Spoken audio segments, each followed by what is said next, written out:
की कोणाला under estimate करू नका, कोणाला ओव्हर एस्टिमेट करू नका. आम्ही अगोदर जे आराखडे बांधतो एखाद्याबद्दल, त्याला असं बळून चढून असं त्याचं काहीतरी गुणगान आमच्या डोक्यामध्ये घुसवतो, त्याला असं महान बनवतो आणि दुसऱ्या मिनिटाला आम्ही दुसरं कोणाला तरी एवढ्या तळात नेऊन घालतो की त्याच्याबद्दलच्या सगळ्या वाईट गोष्टी आमच्या डोक्यामध्ये घालून ठेवतो. आणि म्हणून आम्हाला एक मित्र बनतो, एक शत्रू बनतो, एक प्रिय बनतो, एक अप्रिय बनतो. जीवनामधली जी वाट आहे, योग्य वाट दिसण्यासाठी तुम्हाला नात्यांमध्ये स्पष्टता असायला. आम्ही व्यवहारामध्ये नाती तोलतो, व्यवहारामध्ये संबंध तोलतो, अपेक्षा आणि वासनांमध्ये आमचे सगळे संबंध बांधलेले. म्हणून आम्हाला समोरची जी लोक आहेत, माणसं आहेत, ती आहे तशी कधीच दिसत नाही. एक जण त्याला चांगला म्हणतो तर दुसरा त्याला वाईट म्हणतो. तुमची दृष्टी जी आहे ती साफ असेल. तुमच्याकडे पाहिल्यानंतर तुम्हाला जर एखाद्या माणसाचे जर घाणेरडी बाजू आणि त्याच्या वाईट गोष्टी जर कळत असतील तर समजून चुकायचं, तुमची दृष्टी तशी आहे. आणि तुम्हाला जर दुसऱ्यामधला चांगुलपणा दिसत असेल, दुसऱ्यातल्या चांगल्या गोष्टी दिसत असेल तर तुम्ही पण तसेच आहात. या जगात चांगुलपणा शिल्लक आहे, परंतु तुमच्याकडे शोधण्यासाठी तुमच्याकडे स्वच्छ दृष्टिकोन असला पाहिजे. चांगला असला पाहिजे असं नाही, चांगला असणं पण चुकीचं आहे. तुम्ही लोकांना नाही कायम चांगलं समजता, हे पण चुकीचं आहे. तुम्ही लोकांना खूप वांगलं समजता, हे पण चुकीचं आहे. तुम्ही जसं आहे तसं त्यांना स्वीकारा. हो, तसं कसं स्वीकारू शकतो? मन शुद्ध करा, कामना वासना सगळ्या अपेक्षा सोडून द्या. कोणाकडनं काहीच अपेक्षा करू नका. त्यांनी किती पण ऑफर केलं तरी अपेक्षा करू नका. मिळालं तर आभार माना, धन्यवाद, खूप छान आहे. आणि नाही दिलं तरी खूप छान आहे, तुम्ही छान जगा. बस एवढंच आहे. त्यांना फार मोठे बी करू नका तुमच्या कल्पनेमध्ये आणि त्यांना फार छोटं बी करून टाकू नका. ते जसे आहेत तसे त्यांना स्वीकारा, त्यांच्या गुण दोषांसहित त्यांना स्वीकारा. हे नातं खूप सुंदर आहे आणि ह्याच्यामुळे तुम्हाला जी वाट मिळेल ना, तुम्हाला जो रस्ता मिळेल, जो मार्ग दिसेल, त्या मार्गाने तुम्ही कधीच फसणार नाही.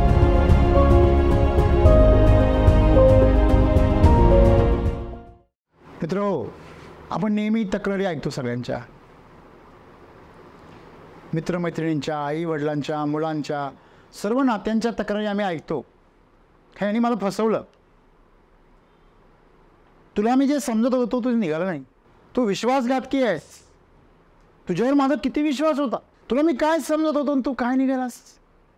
असे डायलॉग आपण नेहमी ऐकतो. हॅलो, आपण मी मारतो कधी कधी.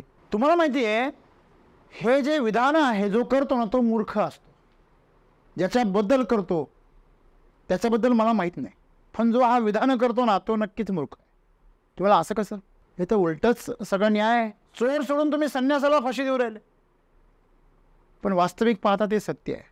आपण दुसऱ्याबद्दल विचार करणं म्हणजे परमात्मा होण्यासारखं आहे, त्याचा मालक होण्यासारखं आहे. तू असा आहेस, तू अशी आहेस, तू तसा आहेस, तू तशी आहेस, मला माहिती आहे, मी त्याला ओळखतो, असा मी बोलतो. बोलता बोलता लोक आयुष्यभर सोबत संसार करतात तरी एकमेकाला ओळखत नाही. एक नवरा बायकोचं जोडपं होतं, 25 वर्ष चांगला संसार केला. संसार केल्यानंतर 25 वर्षांनी त्यांचा वाढदिवस त्यांच्या मुलांनी साजरा केला, लग्नाचा वाढदिवस. त्यानंतर काही कधी करता नाही आला, पण त्यांच्या मुलांनी घातला. मध्यमवर्गीय कुटुंब होतं. नवरा जो होता अत्यंत चिडखोर होता, अत्यंत चिडखोर, भयंकर. मग त्या आजूबाजूच्या स्त्रिया, आता बघा तुम्हाला माहिती आहे, स्त्रिया एकत्र आल्या म्हणजे कुरड्या आहे त्या. एक जरी खाली तर सगळीकडे आवाज येतो. लाडूचं कसं आहे, सगळा बॉक्स संपवतो पण कळत नाही लाडू संपले. तर ज्या वेळेस त्या स्त्रिया जमा झाल्या त्यांनी चौकशी केली. बोलता बोलता एक स्त्री म्हटली, का हो ताई, आम्हाला एक मोठा अचंबित तू वाटतो म्हणे. म्हणे काय हो? म्हणे तुमचं मिस्टर एवढे चिडचिड करता, एवढे तापट आहे, फार अगदी थोडंसुद्धा त्यांना इकडचं तिकडं चालत नाही. हां, आम्ही बाई नसतो एवढे वर्ष काढले. बोलतात आम्ही नसतो सहन केलं, आम्ही एक तर त्याला बदलून टाकला असतं, नाही तर त्याला दुसरीच करायला लावली असती. तर स्त्री असते. पण ते सांगा ना तुम्ही, जे सिक्रेट सांगा ना आम्हाला, का तुम्ही कसं 25 वर्ष काढले. दुसरीच म्हटली कोणीतरी. त्या बाई मात्र शांत होत्या, त्यांच्या चेहऱ्यावर आनंद होता. म्हणे अहो जाऊ दे ना तो विषय, कशाला. नाही नाही नाही, आम्हाला जो त्रास होतो ना घरी तो कमी होईल आमचा. सांगा तुमचं रहस्य, आमचं पण घरी आहे पण थोडा कमी जास्त आहे, तुमच्या एवढा नाही. ठीक आहे. ती म्हणली मी तुम्हाला सांगते, पण कोणाला सांगू नका आणि कोणावर प्रयोग करू नका. म्हणजे का हो? कारण मी काढले दिवस, तुम्ही नका काढू.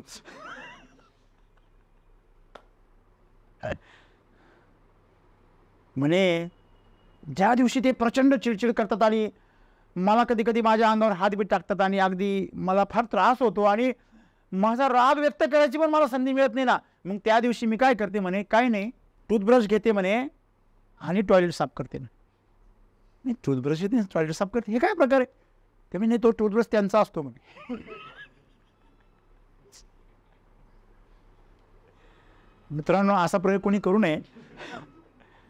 सांगायचं तात्पर्य आहे की तुमच्या मनामध्ये जे साचलेलं असतं ते कुठंतरी बाहेर पडायचा मार्ग काय करतं, शोध. वरून आपण फार सज्जन दिसतो, परंतु आतमध्ये ती सल असतेच प्रत्येकाची. कोणत्या स्त्रीला आपला नवरा कधी आदर्श नसतो वाटत? तो बाकीच्यांना आदर्श वाटेल कदाचित, कारण दुरून डोंगर. मग आज समस्या काय की आम्ही समोरच्याला आमच्या यादीमधल्या नियमांप्रमाणे त्याला असायला हवं असं समजतो, म्हणून आमच्या समस्या. आम्ही जसं समजू समोरचा माणूस आहे ना तसं त्याला कधी स्वीकारतच नाही. आमच्या नियमात पाहिजे. मला सांगा, खऱ्या अर्थाने जेव्हा आम्ही एखाद्या माणूस आपल्याला खूप आवडतो तेव्हा त्याच्या आपल्याला सगळ्या पॉझिटिव्ह गोष्टी दिसतात, आणि त्या नुसत्या दिसत नाही, त्या इतरांना जेवढे दिसतात ना त्याच्यापेक्षा आपल्याला खूप असे जास्त दिसतात. नाही हो, तुम्हाला माहीत नाही, तो लय चांगला माणूस आहे, तुम्हाला माहिती नाही, फार मायाळू आहे, दयाळू आहे, फार केअर टेकिंग आहे. म्हणजे त्या बिचाऱ्याला काय वाटतं हा भाग फार वेगळा, किंवा त्या बिचारीला काय वाटतं हा भाग वेगळा. बिचारा बिचारी का म्हणतो मी? कारण दोघंही एकमेकाच्या बाबतीमध्ये फार अतिशयोक्ती करून प्रतिमा तयार करून ठेवलेल्या असतात, आणि ज्या दिवशी त्या प्रतिमा ढासाळतात त्या दिवशी प्रचंड त्रास होतो. आणि मग त्या दिवशी त्या समोरच्या माणसाचं सगळ्या उणिवा दिसतात, सगळ्या निगेटिव्ह गोष्टी, आणि त्या एकदम एक्झॅक्ट केलेल्या. मग तो अचानक आत्तापर्यंतचा जीवनसाथी असेल, मित्र असेल, तुमचा पार्टनर असेल, बिझनेस पार्टनर असेल, कोणी पण असेल, तो अचानक प्रचंड भयंकर वाटायला लागतो. कुत्रा पाळला, तो कुत्रा एवढा इमानदार की घराचं रक्षण केलं, चोरांपासून वाचवलं, वाघाला पळून लावलं, आणि त्याच कुत्र्याने तुमच्या घरातल्या लहान मुलाला चावा घेऊ द्या आणि त्याचा हातपाय तोडू द्या, दुसऱ्या मिनिटाला तो कुत्रा स्वर्गात राहतो. पुण्याचं फळ, स्वर्ग. का? कसं आहे, आमचे जे वागणं आहे, आमचा जो दृष्टिकोन आहे, त्या दृष्टिकोनाबद्दल सद्गुरू आज आम्हाला सांगता की कोणाला अंडर एस्टिमेट करू नका, कोणाला ओव्हर एस्टिमेट करू नका. आम्ही अगोदर जे आराखडे बांधतो एखाद्याबद्दल, त्याला असं बळून चढून असं त्याचं काहीतरी गुणगान आमच्या डोक्यामध्ये घुसवतो आणि त्याला असं महान बनवतो, आणि दुसऱ्या मिनिटाला आम्ही दुसरं कोणाला तरी एवढ्या तळात नेऊन घालतो की त्याच्याबद्दलच्या सगळ्या वाईट गोष्टी आमच्या डोक्यामध्ये घालून ठेवतो. आणि म्हणून आम्हाला एक मित्र बनतो, एक शत्रू बनतो, एक प्रिय बनतो, एक अप्रिय बनतो. ते वस्तू, मनुष्य, नातं, जीवनामधली कुठलीही गोष्ट असू शकते. सद्गुरू म्हणता तुम्ही कोणाला कमी पण लेखू नका, कोणाला तुम्ही जास्त उच्च पण लेखू नका. ते जसं आहे तसं त्यांना स्वीकारा, तर तुम्हाला जीवनामधली खऱ्या अर्थाने पुढची वाट दिसेल. अजय अतुलचं गाणं आहे ना, वाट दिसू दे. फार अवघड आहे जीवनामध्ये, कुठल्याही नात्यामध्ये असेल, कुटुंबातल्या प्रगतीमध्ये असेल, संस्थेमध्ये असेल, समाजामध्ये असेल, प्रत्येकजण आपली वाट शोधतोय ना की नाही शोधत आहे, आणि तो डायलेमामध्ये आहे. ही काही कोणती वाट? मध्ये बोर्डच नाही, बोर्ड नसल्यामुळे आणि गुगल बाई बी काम करत नसल्यामुळे मोठा प्रश्न आहे जीवनाच्या वाटेचा. मग तिथं जी जीवनाची वाट आहे ती आम्हाला स्पष्ट कळत नाही. ज्याला एखाद्याला गुगल बाई भेटली ती रस्ता सांगते, तर ती अमेरिकेत बसली तिथून रस्ता सांगते. इकडे कधी खड्डा खादून ठेवला तिला कळते नाही, आहे की नाही, खड्ड्यात घेऊन जात. सांगण्याचं तात्पर्य असं आहे की जीवनामधली जी वाट आहे, योग्य वाट दिसण्यासाठी तुम्हाला नात्यांमध्ये स्पष्टता असायला हवी. तुमची दृष्टी जी आहे ती साफ असायला हवी. आमच्या दृष्टीवर पडदे आहे, माया, मोह, आहे की नाही, यांची पडदे, कामना, वासना. एखाद्याबद्दल तुमच्या मनामध्ये जर काही कामना असेल, काहीतरी अपेक्षा असेल, त्यातून काहीतरी येणार असेल, तर तो चांगलाच दिसतो. बघा, एकच माणूस गावामध्ये असतो, काही लोक त्याला खूप सज्जन समजतात, काही लोक अतिशय दुर्जन समजतात. का? जे सज्जन समजतात ते त्याच्या सफेद बाजूवर फोकस करता, आणि जे दुर्जन समजता ते त्याच्या काळ्या बाजूवर फोकस करता. बस माणूस तोच आहे. तुम्हाला याचं उदाहरण जर कळायचं असेल, महाभारतातलं उदाहरण अतिशय बोलकं आहे. जेव्हा कृष्णाकडे अर्जुन आला आणि दुर्योधन आला, दोघं भाऊ आले, आत्ते भाऊ, दोघं जेव्हा आले तेव्हा त्यांनी सांगितलं का युद्धामध्ये कृष्ण तुम्ही कोणत्या बाजूने आहे? त्यांनी सांगितलं मी नंतर ठरवेल, पहिलं मला तुमची परीक्षा घ्यायची. म्हणे काय? म्हणे दोघांनी पण हस्तिनापूरमध्ये जा. दुर्योधनानं सांगितलं तू मला एक पुण्यवान माणूस शोधून आण. आणि तो निघून गेल्यावर अर्जुनाला सांगितलं तू मला एक पापी मनुष्य शोधून आण. दोघंही गेले. एक प्रहर लोटला, 2 प्रहर लोटले. दुर्योधन आला आणि अर्जुनही आला. दुर्योधन म्हटला अख्खा हस्तिनापूर धुंडळलं मी, पण मला काय कोणी पुण्यवान दिसला नाही. थोडं तरी पाप त्याने, मला सगळं माहिती आहे काय आहे यांचं ते. बघा एखादं तुम्ही स्वतःला बघा, तुमच्याकडे पाहिल्यानंतर तुम्हाला जर एखाद्या माणसाचे जर घाणेरडी बाजू आणि त्याच्या वाईट गोष्टी जर कळत असतील तर समजून चुकायचं तुमची दृष्टी तशी आहे. तुम्ही कोणाचं जर कुटाळ करत असाल, त्याच्याबद्दल निंदा नाराजगी करण्यामध्ये तुम्हाला जास्त रस मिळत असेल तर तुम्ही पण त्याच लायकीचे आहात. म्हणून तर तुम्हाला तुमच्याकडे सॉफ्टवेअर असते. आणि तुम्हाला जर दुसऱ्यामधला चांगुलपणा दिसत असेल, दुसऱ्यातल्या चांगल्या गोष्टी दिसत असेल तर तुम्ही पण तसेच आहात. कॅमेरा त्याच्या लायकीचे फोटो घेतो, लक्षात ठेवा. जसा आहे तसा फोटो कॅमेरा घेऊ शकत नाही. तसं असतं तर एडिट झालंच नसतं. DSLRने फोटो घ्या, VGAने घ्या किंवा मेगापिक्सेलने घ्या, कशाने पण घ्या, कॅमेऱ्याच्या पात्रतेप्रमाणे कॅमेरा कॅप्चर करतो. त्याच्यामुळे कॅमेऱ्यावर भरोसा ठेवू शकत नाही. दृष्टिकोन जो आहे तुमचा, तो दृष्टिकोन काय करतो? प्रभाव टाकतो. मग ज्यावेळेस त्या दुर्योधनाला त्या नगरीमध्ये कुठलाही पुण्यवान भेटला नाही, कारण त्याची नजर काय होती? दूषित होती. तो नेहमी अशुद्ध नजरेने लोकांमधल्या उणिवा शोधत होता. त्याला कायम लोकांमधले दुर्गुण शोधायची सवय लागली होती. म्हणून त्या दुर्गुणांवर त्याला फोकस करायची सवय होती. म्हणून त्याला कोणी दिसलाच नाही. बघा हस्तिनापूर तेच, समाज तोच, लोक तेच. अर्जुन थोड्या वेळाने आला आणि तो म्हटला भगवान, अरे या हस्तिनापूरमध्ये एकही पापी नाही रे, सगळे पुण्यवाने, प्रत्येकाने थोडं ना थोडं तरी पुण्य केलेलंच आहे. असं एकही नाही सापडला का त्यांनी थोडं पण पुण्य नाही केलं? दुर्योधनाला असं एकही नाही सापडला का ज्याने थोडं सुद्धा पाप केलेलं नाही? आणि याला एकही नाही सापडला ज्याने थोडं सुद्धा पुण्य केलेलं नाही. म्हणजे सगळ्यांनी थोडंसं पुण्य केलं, थोडंसं पाप केलंय, पण ज्याला जे दिसलं त्याने तेच पाहिलं. भगवान कृष्ण म्हटले आता मागा काय मागायचं? साहजिकच आहे, आपल्या लायकीप्रमाणेच मागतात लोक. मग दुर्योधनाने सैन्य मागितलं. का? तर म्हणे अरे तू तर तसाही लढणार नाही, तुला घेऊन काय करू? तो काय म्हटला, तुम्ही निवडा काय निवडायचं ते, मी मात्र लढणार नाही कोणाच्याच बाजूने, कारण मी तुमच्या दोघांचा बी नातेवाईक आहे. बरोबर आहे? आणि म्हणून आम्ही लक्षात ठेवायचं पाहिजे, अर्जुनाने कृष्णाला निवडलं. तुम्ही जसे असताना तशी तुम्ही निवड करता. समोरच्याला दोष द्यायची पद्धती बंद करा. जेव्हा तुम्हाला समोरच्यामध्ये दोष दिसायला लागतात, तुम्ही शोधायचं, तुमच्याकडे दोष शोधायचं मशीन आहे. कळलं? वाईट तुम्हाला दिसतं पटकन. चंद्राकडे पाहिल्यावर काही लोकांना डाग दिसतो, काही लोकांना प्रकाश दिसतो. मला सांगा, लहान बाळ आहे, लहान बाळाला रंगीत कागद आणि पैशामधला फरक कळतो का? एक वायसर असतं, लोखंडी वायसर गोल गोल, आणि पैसे, यातला फरक त्याला कळतो का? नाही. जोपर्यंत तुम्ही त्याला शिकवत नाही तोपर्यंत, आहे की नाही? आईच्या पोटातून कुठलंच बाळ असं ज्ञान नाही घेऊन आलं का आई 100 रुपये नाही 50 रुपये, त्याला काही कळत नाही. त्याच्यामध्ये ते ज्ञान कोणी भरतो? आम्ही त्याला दृष्टिकोन शिकवतो, आम्ही त्याला एक दृष्टी देतो, या दृष्टीने पहा. आम्हाला कोणतरी घरातून शिकवतो, लोकांकडे पहिलं शंका करून नजरेने पहा. लक्षामध्ये?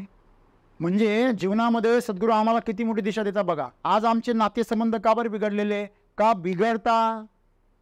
कारण आम्ही त्यांना पूर्वी वेगळ्या नजरेने बघत होतो, आता वेगळ्या नजरेने बघतो, लगेच नातं बदल. मुळात त्या अपेक्षांचं जे काही तुमचं जे काही जाळं आहे, ते जाळं तो पण तुम्ही तोडत नाही, तो पण तुम्ही आहे तसं तुम्हाला माणसं कधी दिसणारच नाही. माणसं आहे तशी कशी दिसणार? तुमच्या डोळ्यावर जे अपेक्षांचं, वासनांचं, कामनांचं जे काही चष्मा आहे, तो चष्मा उतरून फेकून द्यावा लागेल तुम्हाला. काहीही अपेक्षा नाही. रस्त्याने जाणाऱ्या माणसाला तुम्ही नमस्कार करू शकता का? त्याच्याबरोबर स्माईल करू शकता? त्याच्याबरोबर आपुलकीनं बोलू शकता? बस हीच त्याचं लक्षण आहे. पण आम्ही ओळखीचा माणूस असल्याशिवाय आणि त्याच्याकडे काही काम असल्याशिवाय त्याच्याकडे आम्ही स्माईलसुद्धा देत नाही. आणि त्या हां, पण काम जर असेल तर मग फार गोड स्माईल देतो, आणि काम नसेल तर ती स्माईल वेगळी राहते. आणि काम असल्यावर मग ते आतून असतं, जे आमची कामना आतपर्यंत पोहोचली.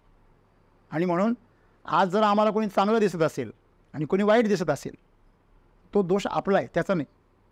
तो जसा आहे तसाच आहे पहिल्यापासून, त्याच्यात काहीच बदल नाही. आज तुमचा दृष्टिकोन बदलला. कोणीतरी तुम्हाला सांगितलं, अरे त्यांनी तुला फसवलं, माहिती आहे का, असा बदमाश येतो, मला नव्हतं माहिती. म्हणजे आमची जी नाती आहे, आई वडिलांनी आमच्या अपेक्षा पूर्ण केल्या की आम्हाला ते गोड वाटतात. कुणी असो, नात्यातलं कोणी असो, अपेक्षा जर पूर्ण नाही केल्या, जोपर्यंत बहीण हिस्सा मागत नाही ना, तोपर्यंत सगळ्या भावांची लाडकी असते. पण जर हिस्सा मागितला ना, मग फक्त गुस्सा, प्रचंड गुस्सा. तुला लग्नामध्ये एवढा खर्च केला, तुला एवढे दागिने दिले, तुझ्या सासरी एवढं आहे, तरी पण तुला अपेक्षाच आहे. हे असे डायलॉग ऐकायला मिळतात. मिळतं की नाही मित्रांनो? ते द्यायला पाहिजे की नाही द्यायला पाहिजे हा भाग वेगळा. सांगण्याचं तात्पर्य असं आहे की आम्ही व्यवहारामध्ये नाती तोलतो, व्यवहारामध्ये संबंध तोलतो. अपेक्षा आणि वासनांमध्ये आमचे सगळे संबंध बांधलेले, म्हणून आम्हाला समोरची जी लोकं आहेत, माणसं आहेत, ती आहे तशी कधीच दिसत नाही. एक जण त्याला चांगला म्हणतो तर दुसरं त्याला वाईट म्हणतो. हे सगळं आमच्या मनाचा खेळ आहे. बरोबर आहे? तुमचं मन शुद्ध, समाज शुद्ध. तुमचं मन दूषित, समाज दूषित. हेच उदाहरण आम्हाला दुर्योधन आणि अर्जुनाच्या उदाहरणातून लक्षात येतं. लोक म्हणतात समाज बिघडला. समाजाने आम्ही बिघडलो, आमची दृष्टी बिघडली. समाज अजूनही चांगलाच आहे. क्रिस्टिनो रोनाल्डिओ याचं नाव ऐकलं तुम्ही सगळ्यांनी? जगातला सर्वात श्रीमंत खेळाडू, त्याच्यापेक्षा कोणी श्रीमंत नाही. काय खेळतो तो? वर्ल्ड चॅम्पियन आहे, जागतिक लेवलचा नंबर 1चा खेळाडू. त्यांनी नुसतं एक कोकची बाटली बाजूला ठेवली आणि समोरून आणि तिथं एक पाण्याची बाटली ठेवली, तरी असं म्हणता की कोका कोलाचे शेअर्स कोसळले होते. करोडो रुपयाचं, अब्जावधी रुपयाचं नुकसान त्यांना झालं होतं. एवढा महत्त्वपूर्ण माणूस आहे. त्याने किस्सा सांगितला. जेव्हा मी लहान होतो, एका स्टेडियमजवळ आम्ही राहायचो. तिथे मॅकडॉनल्डचं एक काय होतं, शॉप होतं. आमची घरची परिस्थिती अशी होती की आम्हाला 2 वेळेस खायला मिळत नव्हते. तर मग समोर एक पिझ्झा, तिथं जे मॅकडॉनल्डचं हॉट होतं त्याच्यामध्ये आम्ही जायचो आणि शॉप बंद झालं की दरवाजा वाजवायचो. तिथं आतमध्ये 2-3 मुली राहायच्या. आम्ही खूप लहान होतो. तर त्या मुली जे रिटर्न आलेले आणि बाद झालेले जे काही बर्गर आहे, पिझ्झा आहे, ते आम्हाला द्यायचे. किरकोळ गोष्टींवरून जे रिटर्न आले, ज्या ऑर्डर्स कॅन्सल झाल्या, असं जर राहिलं काही तर दररोज आम्हाला द्यायचे. आणि आज जेव्हा मी मोठा झालो आहे, मी शोधतोय त्यांना. या जगामध्ये किती सज्जन माणसं राहतात याची प्रचिती मला त्याच्यावरून आली. आणि म्हणून जीवनाकडे बघताना आणि माणसांकडे बघताना मी नेहमी पॉझिटिव्ह बघतो. माझ्यामध्ये जर संवेदनशीलता जर आज जिवंत असेल तर त्या तिघींमुळे आहे. त्या तिघी जर मला भेटल्या नसत्या आम्हाला, तर मी माझं वागणं जगाबरोबर कठोर असतं. म्हणजे मित्रांनो, या जगात चांगुलपणा शिल्लक आहे, परंतु तुमच्याकडे शोधण्यासाठी तुमच्याकडे स्वच्छ दृष्टिकोन असला पाहिजे. चांगला असला पाहिजे असं नाही. चांगलं असणं पण चुकीचं आहे. तुम्ही लोकांना नाही कायम चांगलं समजता, हे पण चुकीचं आहे. तुम्ही लोकांना खूप वांगलं समजता, हे पण चुकीचं आहे. तुम्ही जसं आहे तसं त्यांना स्वीकारा. हो, त्यांना फार मोठे बी करू नका तुमच्या कल्पनेमध्ये आणि त्यांना फार छोटं बी करून टाकू नका. ते जसे आहेत तसे त्यांना स्वीकारा. त्यांच्या गुण दोषांसहित त्यांना स्वीकारा. हे नातं खूप सुंदर आहे आणि ह्याच्यामुळे तुम्हाला जी वाट मिळेल ना, तुम्हाला जो रस्ता मिळेल, जो मार्ग दिसेल, त्या मार्गाने तुम्ही कधीच फसणार नाही. आज आम्ही माणसं गोळा करतो, त्यांच्यावर प्रचंड विश्वास टाकतो आणि त्यांनी विश्वासघात केला की त्यांचा बदला घ्यायला उत्सुक होतो आणि याच्यामध्येच आमचं आयुष्य संपून जातं. विश्वास टाकणं पण मूर्खपणाचं आहे आणि त्यांचा बदला घेत बसणं पण मूर्खपणाचं आहे. कारण त्यांचा तुमच्या जीवनाशी काही संबंधच नाही आहे. तुमचा संबंध तुमच्याशी. तुम्ही दुसऱ्याबद्दल काय विचार करता याने त्याला काय फरक पडत नाही, तुम्हाला फरक पडतो. त्याच्यामुळं समोरच्याला जसं आहे तसं स्वीकारा. तसं कसं स्वीकारू शकतो? मन शुद्ध करा. कामना, वासना, सगळ्या अपेक्षा सोडून द्या. कोणाकडनं काहीच अपेक्षा करू नका. त्यांनी किती पण ऑफर केलं तरी अपेक्षा करू नका. मिळालं तर आभार माना, धन्यवाद, खूप छान आहे. आणि नाही दिलं तरी खूप छान आहे, तुम्ही छान जगा. बस एवढंच आहे. मग ते प्रेम असो, पैसा असो, संपत्ती असो, काही पण असो, मदत का असेल. असं जर जीवन असेल तर तुम्हाला वाटतं का त्याच्या जीवनामध्ये कधी वेदना येतील? नाही ना. आमच्या जीवनात वेदना, पश्चाताप, हे संघर्ष कशामुळे आहे? कारण आम्ही आधीच काहीतरी ठरवलेलं आणि तसं होत नाही म्हणून आहे. राईट.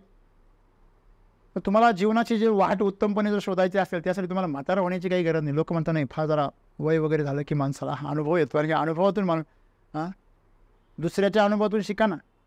एवढं आयुष्य वाया घालवायची काय गरज आहे? जे आजोबा पंजोबाने केलं तेच करत बसायचं का? का त्यांच्या वयाचं झाल्यावर लोक म्हणतात आम्हाला पण कार घ्यायची आहे. कधी घ्यायची आहे? फार म्हातारा झाल्यावर. म्हातारा झाल्यावर काय त्या कारमध्ये बसणार आहे? तूच बेकार होणार आहे. मर्दानगी आत्ता गाजव ना, पुरुषार्थ गाजव, तुझ्या जीवनाचं सार्थक कर, आणि या जीवनाकडे बघताना कसा बघ आहे तसं स्वीकार. प्रत्येक माणूस जो आहे जसा आहे तसा स्वीकार. त्याला काही अपेक्षा कोणाकडनं करू नको, स्वतः पुरुषार्थ गाजव. आणि असं जर करू शकलास तर या माणसाच्या मध्ये आतमध्ये जी शक्ती आहे तिला कुठला अंत नाही. आणि ते जर आम्ही ओळखलं आणि आमची आत्मिक शक्ती जर जागृत केली तर आम्ही दुसऱ्यांसाठी ऑफर दिली ती चांगली. दुसऱ्यांची मदत करा, दुसऱ्यांवर प्रेम करा, दुसऱ्या आनंदाने दुसऱ्यांबरोबर जगा. लोक म्हणतील तू त्याच्याबरोबर कसा राहतो रे, असं म्हटलं तरी चालेल, काय फरक नाही पडत, कारण आपल्याला काही अपेक्षाच नाही. बरोबर आहे. आपण जर अपेक्षा नाही ठेवली तर समोरचा किती दुश्मन असू द्या, काही प्रॉब्लेम आहे का? नाही. तो तुमच्याकडे पाहून काय होईल? सज्जन होईल. Is it right? तर त्यामुळे आपण जसे असतो तसं आपल्याला जग दिसतं असं म्हणतात, ते खरं आहे. त्याच्यामुळे आपल्याला बदला आणि जीवनाकडं जसं आहे तसं स्वीकारा. जीवनाचा आनंद घ्या आणि जीवनाची वाट शोधण्यासाठी तुम्हाला तुमचं अंतःकरण साथ देईल, तुमचा आत्मा तुम्हाला सांगेल, तुम्हाला आतून आवाज येईल की या दिशेने चाल. का? कारण तुमच्याकडं क्लॅरिटी असेल. जेव्हा खूप धुकं येतं ना त्या धुक्यामध्ये जवळचा रस्ता पण कळत नाही, लांबचा कधी कळणार तुम्हाला. आणि हे धुकं दुसरं तिसरं नसून हे अपेक्षांचं धुकं आहे. हे अपेक्षांचं धुकं बाजूला झालं की रस्ता सुस्पष्ट दिसतो. आणि मग असा जीवनाचा रस्ता जर स्पष्ट दिसला तर सुसाट वेगाने जगायला काय अडचण आहे? काहीच नाही. हे तुम्ही नक्कीच आहे. धन्यवाद.